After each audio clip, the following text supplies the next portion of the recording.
C'est quelqu'un qui, avec ce qu'il trouve sur le territoire, ce qu'il a sous les mains, il essaie de créer. Là, le génie, c'est la créativité. Et là, nous avons un exemple de créativité et de création.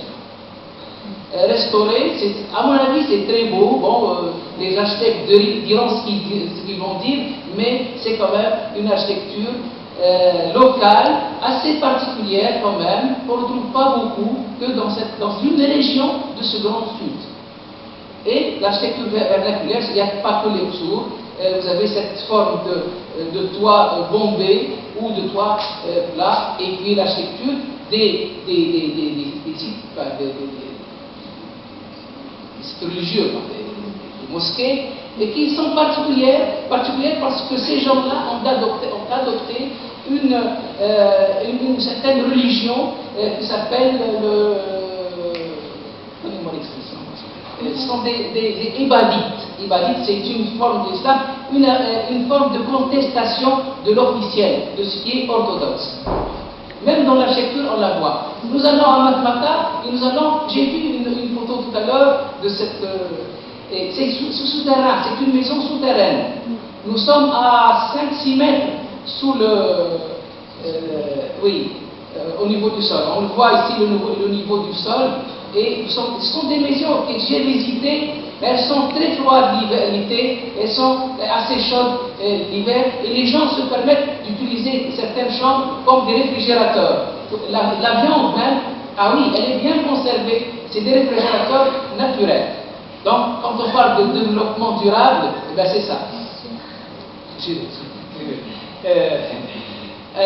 Maintenant, la troisième partie, c'est ce à quoi je voudrais arriver. Comment valoriser ce territoire? Actuellement, il est valorisé par le tourisme. Bon, le tourisme, on sait, on n'est pas contre le tourisme, mais c'est une forme quand même de tourisme qui n'associe pas réellement les habitants du coin. Donc, c'est un tourisme qui a quand même ses mérites, mais il est très saisonnier, il est très discontinu. La preuve, voilà ce type de tourisme.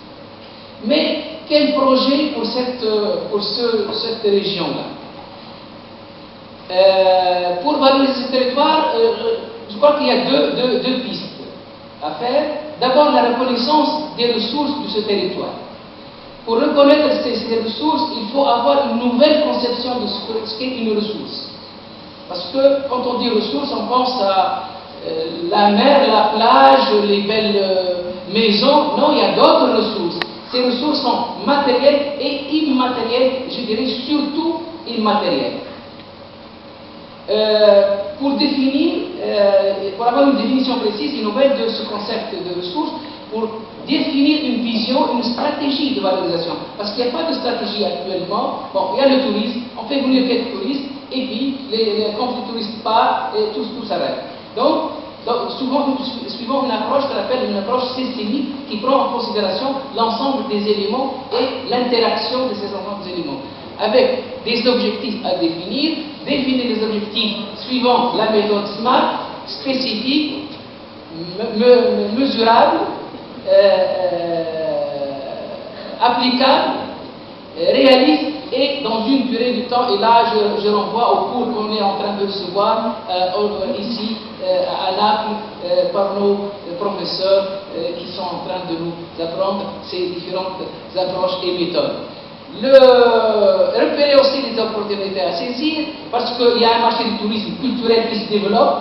Il y a ce qu'on appelle le tourisme équitable qui se développe aussi. Il faut peut-être saisir ces ressources-là, ces possibilités, et puis définir un projet de valorisation basé sur le développement durable, d'après 3 volets: le volet environnemental, le volet économique et le volet social, et l'améliorisation.